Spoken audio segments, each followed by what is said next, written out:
la vie service avec Maxès Martinique. Maxès Martinique, le géant de l'accessoire moto. La référence de tous les motards.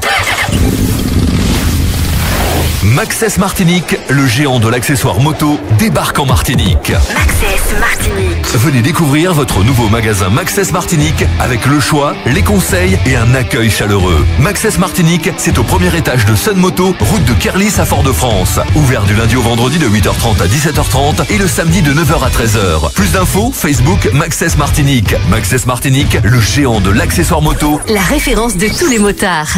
C'est la vie service sur RCI. RCI 10h10, c'est la vie service. Et en ce mercredi, on va s'intéresser aux enfants, aux jeunes, aux étudiants avec Julie des cours Julie qui est avec nous, monitrice des cours 3C également, de la méthode 3C. Bonjour et merci d'avoir répondu à notre invitation. Bonjour Julie, bonjour Rodrigue. Bonjour Julie. Alors on va parler de l'impact dans la vie des élèves de cette pandémie. C'est vrai que on en parle beaucoup, que ça bouleverse un peu les élèves dans leur façon de travailler, etc. On sait qu'il y a eu la continuité pédagogique, on sait que il y en a certains qui ont peut-être un petit peu décroché. C'est pas toujours facile pour les élèves, mais également pour les parents. Mais il y a des impacts positifs, mais il y a des impacts négatifs. Alors on a beaucoup parlé du négatif. On pourrait parler avec Julie du positif. Oui, effectivement, on va changer un peu. On a parlé beaucoup de ce qui était mauvais pour les élèves dans tout ça. Il y a beaucoup de points négatifs, effectivement. J'en discute souvent avec eux. Je les ai beaucoup accompagnés pendant le premier confinement. Et je sais que c'était pas facile pour eux. Maintenant, j'ai quand même des témoignages positifs. Donc on va en parler aujourd'hui. D'accord. Donc ça peut donner quoi par exemple? Qu'est-ce qu'on peut retirer de positif dans cette situation, ma foi, difficile? Alors déjà, je me souviens que pendant le premier confinement, j'étais à l'antenne d'RCI au moment où on a appris que les écoles allaient fermer. Et les parents étaient en panique. Et moi, je me disais, bon, il faut que je trouve une solution. Je vais pas laisser mes élèves comme ça. Je sais pas combien de temps ça va durer. Et donc, en fait, en 2 jours, on a mis en place un système de visioconférence pour travailler avec nos élèves. Et on a gardé les cours aux mêmes horaires, donc identiques à ce qu'on faisait habituellement. Et j'ai rajouté en plus des cours de sport le matin pour les obliger à garder le rythme. Donc, d'accord. S'adapter rapidement à cette situation. Alors j'ai beaucoup inédite. de chance, j'ai un mari informaticien, donc ça m'a bien aidé. Donc on a mis en place quelque chose tout de suite et les parents ont apprécié parce que sur le moment ils étaient vraiment paniqués. Ils savaient pas quoi faire. C'est une situation complètement inédite pour nous et pour tout le monde. Ça a été vraiment un choc. Et donc tout de suite, les parents et les élèves ont été rassurés du fait que j'allais quand même pouvoir suivre les enfants. Et ce qu'ils m'ont dit après par la suite, pour ceux qui ont été suivis, mais j'ai aussi des témoignages d'enfants que j'avais pas encore en soutien scolaire, ce qu'ils m'ont dit, c'est qu'ils ont apprécié que je suive les élèves du point de vue pédagogique, évidemment. S'ils avaient des difficultés sur leurs devoirs, comme d'habitude, si les profs donnaient un peu moins de devoirs, je leur faisais réviser ce qu'ils avaient besoin de réviser. Mais surtout, ce qu'ils ont apprécié, c'est que je regardais aussi leur morale et je leur donnais des conseils. Par exemple, faire du sport, ça paraît des fois, on n'a pas envie, on est à la maison, on peut pas sortir. Mais en fait, faire du sport, c'est vraiment essentiel.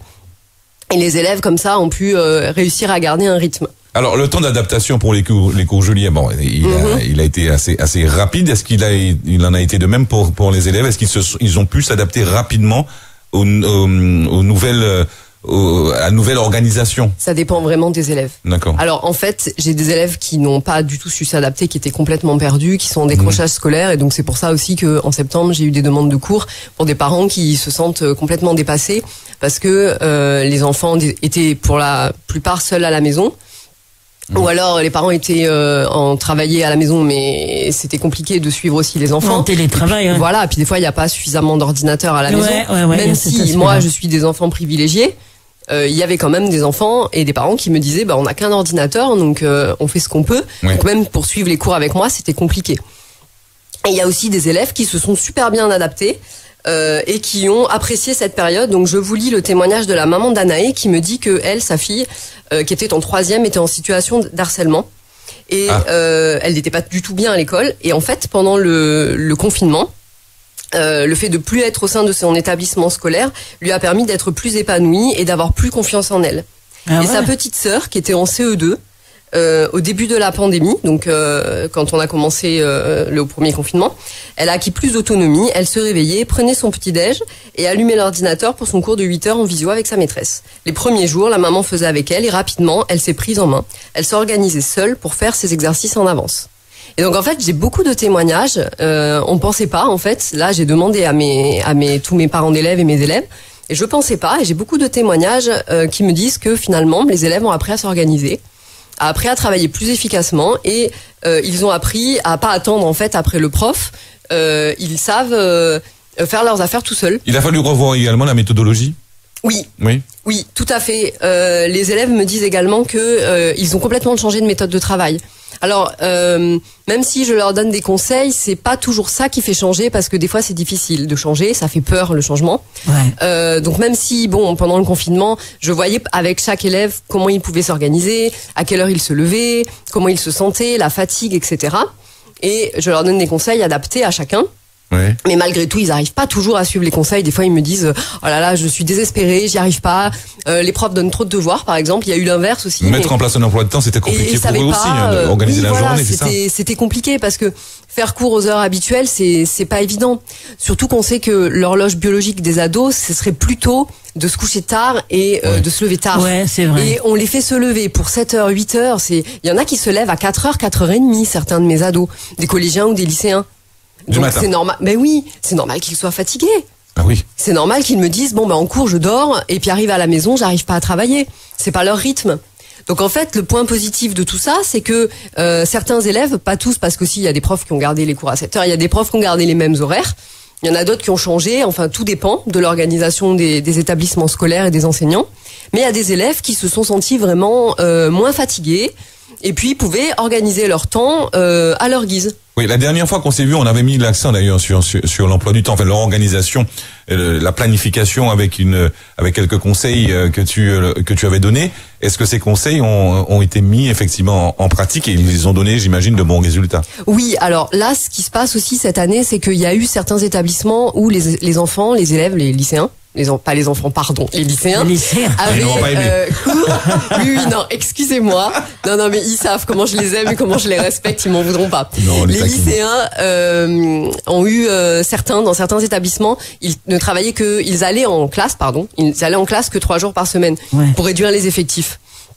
Avec la crise et du coup certains étaient complètement perdus. Les jours où ils étaient seuls à la maison, ils étaient livrés à eux-mêmes, ils savaient pas trop comment travailler. Mais il y en a d'autres qui me disaient qu'ils étaient moins fatigués parce qu'ils pouvaient travailler à l'heure qu'ils souhaitaient. Et puis on n'a pas tous les mêmes capacités de concentration. Donc quand je fais les plannings avec les élèves, on teste des choses. Donc on fait un planning, on teste, et puis la fois suivante ou les vacances suivantes, peu importe, on regarde les conseils qu'on s'était notés la fois d'avant pour voir ce qui allait pas et on change. Donc en fait, les conseils que je donne au départ une méthode de base qu'on peut suivre, et si on voit que ça va pas, on change. Il y en a par exemple qui finalement n'aiment pas faire les plannings. Je pense à Noémie, elle, les plannings, vraiment, elle n'y arrive pas, ça la stresse, parce qu'elle met une durée, elle n'arrive pas vraiment à prévoir la durée de chaque chose. Elle me dit, moi, je préfère faire une to-do list, je marque ce que j'ai à faire, dans l'ordre de priorité, et puis je fais les choses. Et quand c'est quelque chose qui me plaît, tant que je suis concentrée, je travaille. Et quand je vois que je suis plus concentrée, je m'arrête. Alors voilà. la difficulté, il y a les élèves, mais il y a aussi les parents qui sont un petit peu inquiets parce que une fois qu'ils partent travailler, ils se disent est-ce que ça va être respecté? Est-ce que il faut rassurer aussi les parents dans ces cas-là? Oui, tout à fait. Il y a une maman qui m'a dit, la maman de Luna qui a 14 ans, qui était dans un établissement de prestige en métropole. Il y avait quasiment pas cours en fait, et les cours étaient, elle me disait, sur Teams, donc en fait on voyait pas le prof. Ah ouais. Et elle me disait que ça l'a choquée parce que effectivement c'est bien de pouvoir être obligé de s'habiller, de se coiffer, etc. Donc moi je voulais que mes élèves s'habillent, se coiffent, les voir en vidéo. Soigne leur présentation. Voilà. En plus quand vous parlez, vous voyez si les élèves décrochent ou pas. Vous pouvez adapter ce que vous dites, s'ils comprennent pas, il faut les voir. Ils ont besoin de nous voir aussi, surtout si on a besoin de contact. Alors je sais qu'on pouvait pas de contact physique à cette époque, mais un contact en visio, c'est déjà ça. C'est déjà ça. Et elle me disait que vraiment, ce qu'elle a apprécié, c'est le suivi psychologique et pédagogique. Enfin, le suivi psychologique au-delà du suivi pédagogique. C'est-à-dire que c'est pas juste, je me connecte, je fais mon cours. Je voulais vraiment savoir comment ça allait et ce qu'on pouvait faire, parce que quelquefois, les élèves ont du mal à se confier à leurs parents. Ouais. C'est des fois plus facile avec quelqu'un d'extérieur, et c'est d'autant plus facile que je ne les juge pas. Oui. Jamais.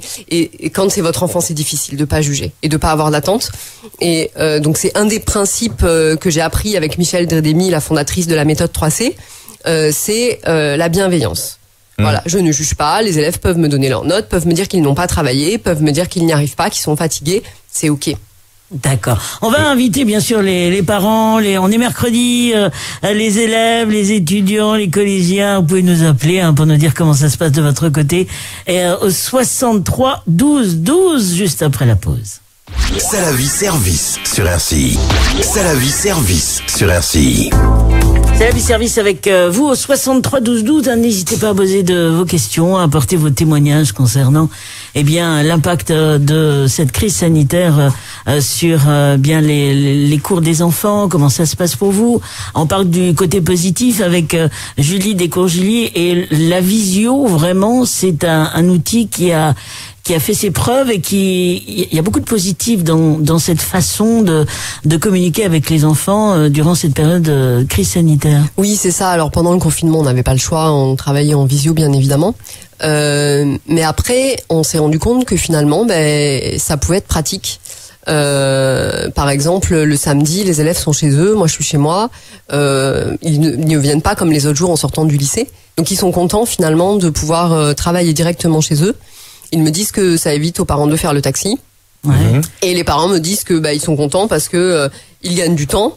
Et même pour l'enfant, temps de préparation, temps de trajet, tout ça c'est réduit, il y a juste le cours.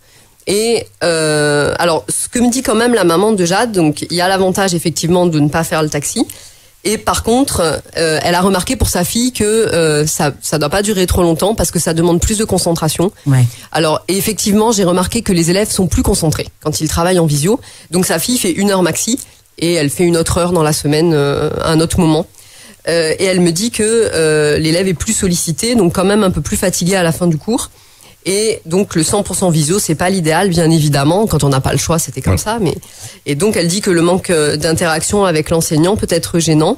Et donc le bon équilibre, c'est un mix des deux. Ouais. Et donc en fait, c'est ce que font beaucoup de gens. Il y a beaucoup de gens qui travaillent chez eux une partie de la semaine et puis en présentiel une partie de la semaine. Donc on a gardé ça quand même après le premier confinement. On s'est habitué à ces outils.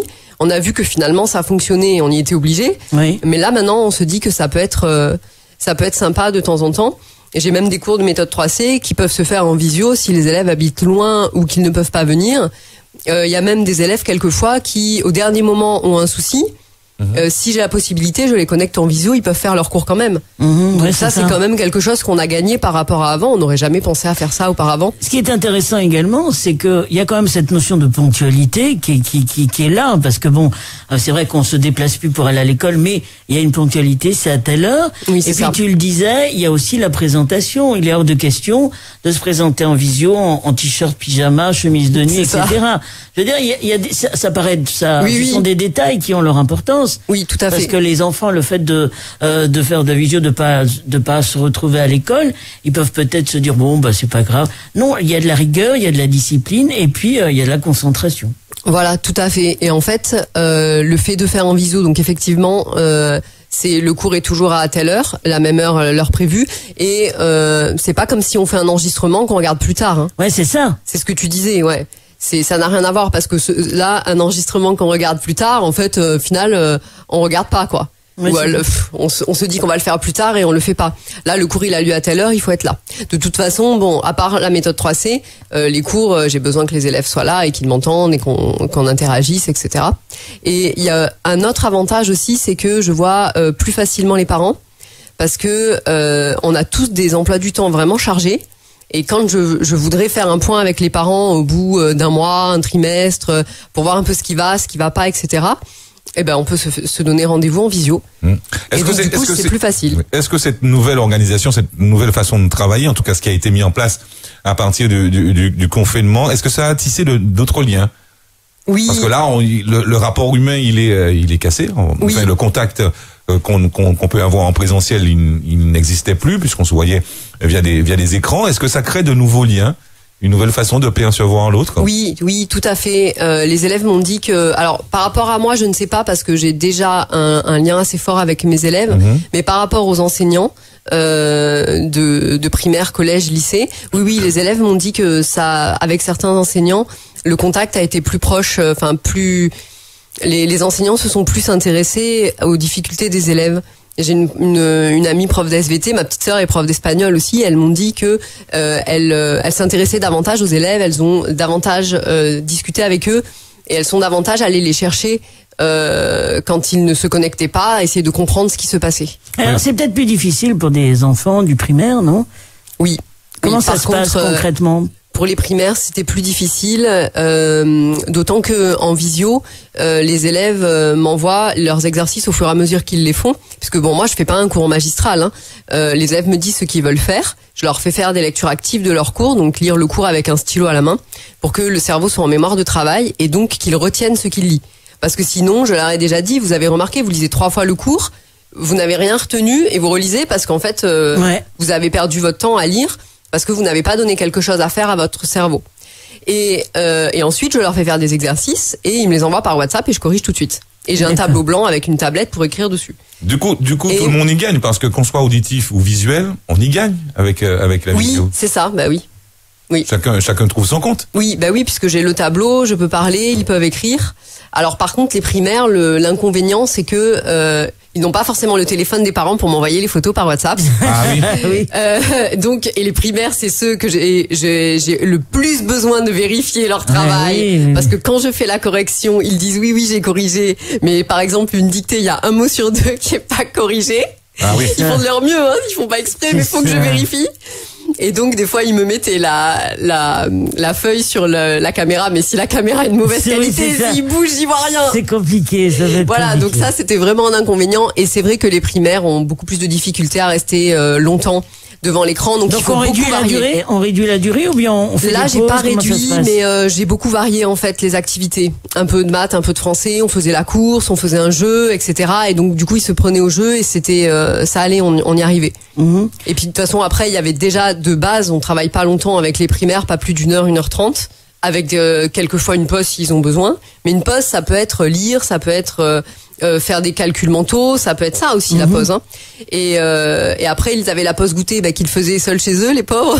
Et ils revenaient pour la méthode éducative 3C, où là, par contre, le fait d'être par écran interposé, à part les exercices à 2 où on est censé se toucher, ça gênait pas. Il n'y a pas l'énergie du groupe, mais par contre, on peut faire tous les exercices comme je montre. Alors pour ce public-là, l'aspect ludique était important également à mettre en avant. Oui, c'est ça. Les primaires, ils étaient contents de prendre leur ordinateur pour se connecter, pour pouvoir travailler. Donc oui, c'était amusant pour eux, effectivement. Prendre ça comme un jeu au départ, mais bien qu'on reste sérieux dans le travail. Exactement. Oui. Et puis on faisait des groupes. Mon mari avait un groupe et moi j'avais un autre groupe et on faisait la course. Ah bon. Donc on disait ce groupe-là a fait tant d'exos et donc ça les motivait. Ils disaient moi je veux faire plus d'exos pour pouvoir gagner la course. Il y avait des challenges, mais c'est vrai parce que la continuité pédagogique qui a été imposée pendant le premier confinement, c'est vrai que pour certains parents ça a été, parce que tout le monde était confiné, ça a été l'occasion de voir un petit peu comment ça se passe et les lacunes des enfants, parce que les enfants, chez nous, en tout cas, pendant plus de 6 mois, c'était compliqué. Il y avait la grève, il y avait ceci. Après, il y a eu le confinement, tout ça. Et c'est sûr qu'il y a eu ça a révélé des lacunes au bout de quelques mois. On voit qu'il y a des enfants qui ont des lacunes dans telle ou telle matière. Et certains parents pensaient peut-être que les cours de soutien, vu la crise sanitaire, c'était peut-être pas possible. Là, on leur dit qu'il y a une possibilité via la visio. Et ça, c'est important pour eux. C'est important. Oui, alors en fait, il y a plusieurs points au niveau des lacunes des élèves. C'est que le fait de pas avoir cours, effectivement, ils n'ont pas vu certaines notions, mais en réalité, dans les programmes scolaires, il y a beaucoup de notions qui sont vues et revues parce que on a besoin de voir plusieurs fois la même chose pour pouvoir l'intégrer dans sa mémoire. Donc effectivement, il y a des nouvelles notions qui n'ont pas été vues et qui ont dû être vues l'année d'après. Mais en réalité, je voulais surtout que mes élèves apprennent à travailler par eux-mêmes. Parce qu'après, même si on n'a pas toutes les notions, de toute façon, les 2-3 mois de vacances là, l'été, on oublie tout. Donc, moi, ce qui m'a le plus embêté, c'est le fait que le cerveau était beaucoup sollicité pour les jeux vidéo, par exemple. Et le cerveau, c'est un muscle. Et quand on l'entraîne pas, c'est comme les grands sportifs, quand ils reprennent après une blessure, ils ne reprennent pas au niveau où ils étaient. C'est clair. Donc c'est pas juste au niveau des connaissances, parce qu'à la limite, les connaissances, on peut les acquérir assez vite si on a les méthodes. Mais c'est surtout que le cerveau, le muscle s'est atrophié, en fait. Oui, c'est ça. Et les élèves avaient du mal, quand je les ai retrouvés, à se concentrer, à réfléchir. J'ai trouvé vraiment des élèves différents. Du fait du cerveau qui avait pas été entraîné sur les cours, enfin plutôt sur les jeux vidéo que les cours. Ouais, c'est ça. C'est surtout ça qui m'a embêté. Maintenant, j'ai une maman d'élève quand même qui m'a dit, non, une élève, Elia, qui a 16 ans, donc qui était en seconde, elle est en première maintenant, qui m'a dit que la période de confinement lui a permis de se reposer, de faire un point et de rattraper ses lacunes. Parce qu'elle avait pas beaucoup de devoirs au niveau de l'école. Ouais. Donc en fait, elle a pu revoir ce qu'elle avait besoin de revoir avec moi et seule aussi les matières qu'elle ne travaillait pas avec moi.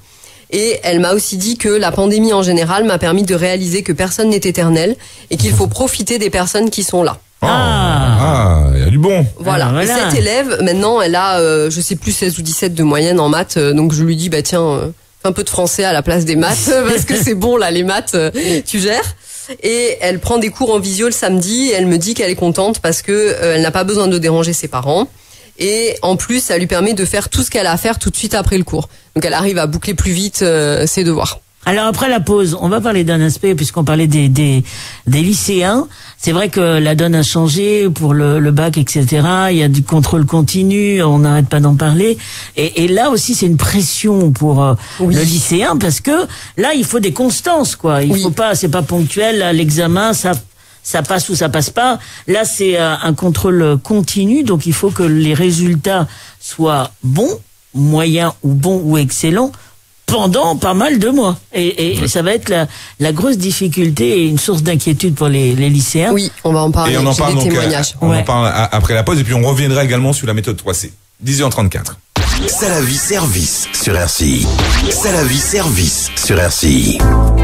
C'est la vie service 63 12 12. N'hésitez pas à nous appeler pour poser vos questions, apporter votre témoignage. On parle avec Julie Descours. Julie, eh bien, de l'impact de la crise sanitaire dans la vie des élèves et puis en matière de soutien scolaire, puisque c'est sa partie. On évoquait avant la pause, eh bien, la petite appréhension des lycéens, de ceux qui vont passer le bac notamment, puisque ça a été confirmé, contrôle continu. Ça va être plus compliqué pour certains, plus facile pour d'autres. Exact. Il y a quand même une interrogation, une inquiétude. Exact. Et comme on a dit qu'on parlait plutôt des points positifs, je vais vous donner les témoignages des élèves qui sont contents qu'on ait annulé les épreuves. Donc, il y a Nice, 17 ans, qui a assez bien vécu tout ça, qui a bossé, assez organisé. Enfin, il a encore des petites choses à faire là-dessus, mais il est assez serein. Et il m'a dit, donc, ce qui a changé pour moi, c'est ma manière de travailler, ma motivation.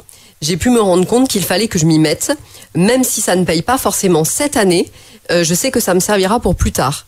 Ouais. Et ça, c'est vraiment bien parce que c'est ça, en fait, que je veux leur inculquer, c'est qu'ils trouvent leur bonne méthode de travail pour qu'ils puissent la garder pour plus tard. Ouais. Pour leurs études supérieures et même pour leur vie d'adulte. Ils capitalisent, quoi. Voilà. Ouais. Et il me dit, c'est plus facile de travailler pendant l'année que d'avoir les épreuves de spécialité juste après février, alors qu'on n'est pas totalement prêt. Ouais. Donc lui, il est rassuré, il continue à travailler dans la durée et il est vraiment rassuré qu'on ait annulé les épreuves. D'accord. Alors pour des lycéens qui nous écouteraient là, notamment ceux qui vont passer le baccalauréat, comment retirer du positif dans une situation qui les inquiète? Quel conseil on pourrait leur donner? Alors, par rapport à ce contrôle continu. Oui, c'est ça. C'est vrai que en fait, ça leur a changé la donne en cours de route. Voilà. C'est ça qui est pas évident. C'est qu'effectivement, il y en a peut-être qui se disaient, bah tiens, on va bosser les épreuves juste avant et le contrôle continu. Bon, bah c'est pas trop grave si on s'en sort pas. Maintenant, il y a encore un trimestre pour rattraper. Donc, j'ai lu sur le site de l'Éducation nationale que les épreuves qui étaient prévues pour le mois de mars vont être mises en ligne Et donc les élèves pourront travailler dessus et les professeurs pourront s'en inspirer ou les utiliser pour faire des contrôles continus. Donc ça peut les aider à réviser. Voilà, oui. Tout à fait. Et puis bon, là, il y a quand même 2 semaines de vacances. Donc même sans travailler 2 semaines, même si on se dit bon, on travaille une semaine et puis une semaine on se repose. La semaine où on était censé avoir le carnaval, oui, bien je remue pas le couteau dans la plaie.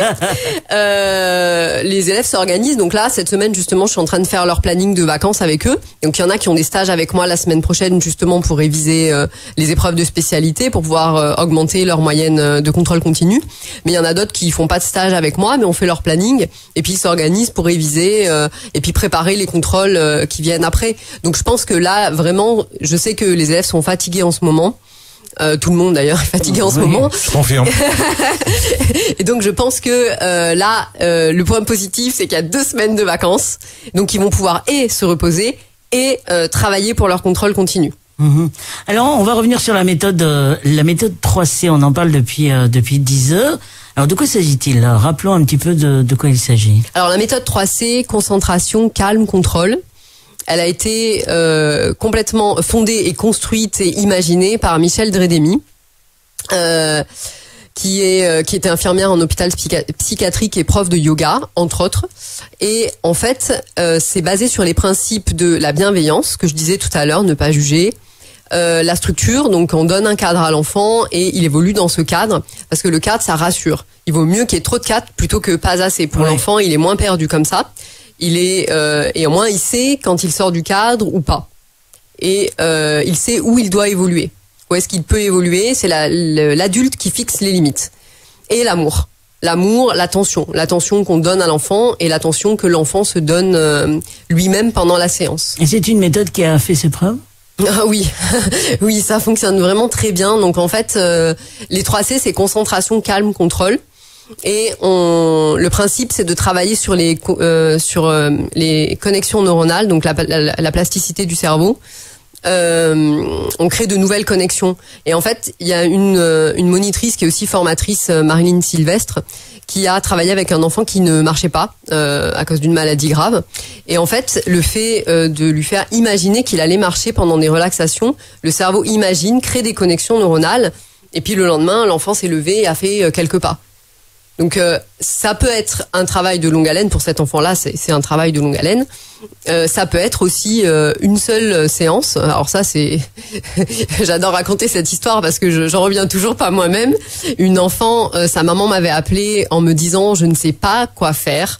Elle est complètement inconstante. Des jours tu lui donnes une évaluation, elle a un niveau de CM2 donc sa classe, et des jours elle aurait un niveau de CE1 parce qu'elle n'est pas concentrée, parce que elle mélange les lettres, ou elle me dit, elle a fait tous les bilans avec des psys, des tests de QI, tout est normal.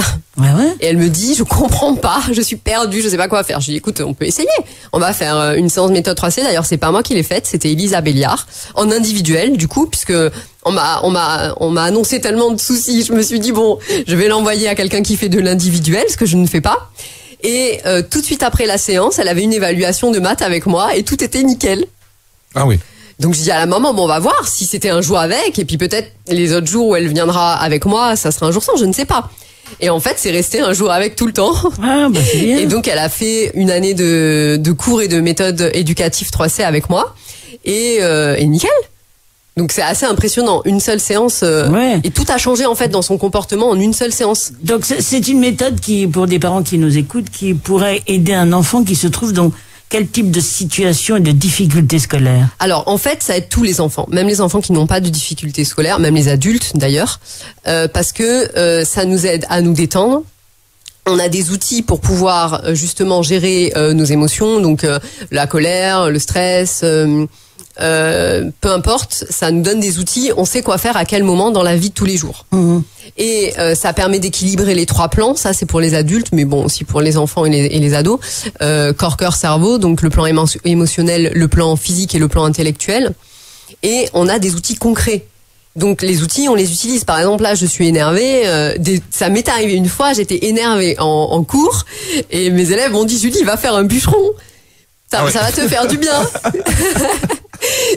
Ils ont bien retenu la leçon. Voilà. Et donc en fait, pendant la séance, justement, au début de la séance, il y a un débriefing où on leur demande ce qu'ils pratiquent à la maison comme exercice. pour pouvoir gérer leurs émotions, et je leur redemande à quoi ça sert pour être sûr qu'ils sachent et qu'ils réutilisent à la maison. C'est comme oui. C'est important parce que on sait qu'il y a des parents qui, par rapport à la situation depuis un an, s'inquiètent du baisse de régime de leurs enfants, ou bien des problèmes de concentration, des lacunes qu'ils n'avaient pas avant et qu'il a aujourd'hui. C'est une méthode qui pourrait aider certains élèves, vraiment. Oui, en réalité, on en a tous besoin. Les élèves en particulier, il y a beaucoup de stress, il y a beaucoup de choses difficiles à gérer pour eux. Après, c'est vrai que c'est particulièrement conseillé pour les 10, par exemple, parce qu'on rééquilibre les hémisphères du cerveau. Les enfants qui manquent de concentration, effectivement, parce que à la sortie de la séance, on est très concentré et vraiment moins stressé. Mais après, si en plus on arrive à l'intégrer dans la vie de tous les jours, alors là, ça change du tout au tout. Ça peut changer plus ou moins rapidement, mais ça change du tout au tout. Il suffit de se fixer des objectifs. Il y a un exercice qui permet deux exercices d'ailleurs qui permettent de programmer le cerveau. On programme ce qu'on veut dans notre cerveau, c'est à nous de décider. Si je décide que je suis stressé et que tous les jours je me dis je suis stressé, mon cerveau il intègre je suis stressé. Mais si je dis à mon cerveau aujourd'hui je suis zen, et ben aujourd'hui je suis zen. C'est aussi simple que ça. Voilà, c'est de la répétition après. C'est comme les maths. L'exo de maths, on le fait une fois, il n'est pas intégré. D'ailleurs, on sait que les notions qu'on a même comprises et apprises et vraiment intégrées à 100%, on a besoin de les revoir 2 semaines, 4 semaines, 8 semaines, 16 semaines et 32 semaines après. Ah oui? Pour que ça soit véritablement intégré. Eh ben. C'est la courbe de la mémoire, oui. Donc, c'est assez impressionnant. C'est pour ça qu'en fait, les notions qu'on va en début d'année, si on les revoit pendant l'année, c'est ce que je fais avec mes élèves, c'est acquis. Mais si on les revoit pas, ou si c'est des notions de fin d'année juste avant les vacances, ça met beaucoup de temps à revenir parce que la courbe chute très vite à 0, en fait. Ah, ça peut être un exercice intéressant de rappeler aux élèves que bon, il faut pas se contenter d'apprendre une fois et puis on s'arrête et on passe à autre chose, de rabâcher, de renouveler un petit peu tout cela de façon on fait des quiz réguliers aux élèves. Ça s'imprime dans le cerveau. Voilà, c'est ça. Et on leur montre des vidéos sur le cerveau également pour qu'ils puissent bien comprendre le fonctionnement de leur cerveau. Et donc la méthode 3C, c'est pareil. Les exercices, on a besoin de les faire régulièrement pour vraiment intégrer dans le cerveau ce qu'on veut programmer. Est-ce que la méthode 3C peut aider? Non, mais c'est une grande difficulté que certains professeurs et même les parents observent, c'est qu'à force d'envoyer des SMS, textos, des WhatsApp en abrégé, les enfants ne savent plus beaucoup écrire. Oui, ils font beaucoup de fautes d'orthographe. Oui, il faut programmer le cerveau. J'ai un élève qui est, alors on lui a beaucoup dit qu'il est passé trop de temps sur les écrans, donc à chaque fois qu'on doit faire le réveil matin et qu'il doit choisir son but de la journée, il me dit je veux faire moins de temps d'écran. Donc je lui dis bon, il faut vraiment que tu mettes un objectif vraiment fixe dans ton précis dans ton réveil matin. Donc je passe 2 fois moins de temps d'écran, ou je passe que 1 heure de temps d'écran par exemple, je ne sais pas. Et donc oui, on peut programmer dans le cerveau, je passe moins de temps d'écran par exemple. Après, pour les abrégés SMS, je sais pas. Ah, ça peut aider. Alors, comment contacte-t-on les cours Julie pour ceux et celles qui seraient intéressés et qui se sentent concernés par ce qu'on évoquait aujourd'hui, Julie? Alors, mon téléphone portable, 06 96 36 89 11. 36 89 11, et c'est un portable. C'est un portable. Yes. Merci C'est Julie. toujours moi qui réponds. Avec grand plaisir. Merci. Au plaisir. Dans un instant, les offres d'emploi du jour. Oui. Et c'est la vie service. C'est donc terminé pour aujourd'hui. Merci encore à Julie pour les cours Julie. Bye et à très bientôt. C'est la vie service avec Maxès Martinique. Maxès Martinique, le géant de l'accessoire moto. La référence de tous les motards. Maxès Martinique, le géant de l'accessoire moto, débarque en Martinique. Maxès Martinique. Venez découvrir votre nouveau magasin Maxès Martinique avec le choix, les conseils et un accueil chaleureux. Maxès Martinique, c'est au premier étage de Sun Moto, route de Kerlis à Fort-de-France. Ouvert du lundi au vendredi de 8h30 à 17h30 et le samedi de 9h à 13h. Plus d'infos, Facebook Maxès Martinique. Maxès Martinique, le géant de l'accessoire moto. La référence de tous les motards. RCI, les offres pour l'emploi du jour.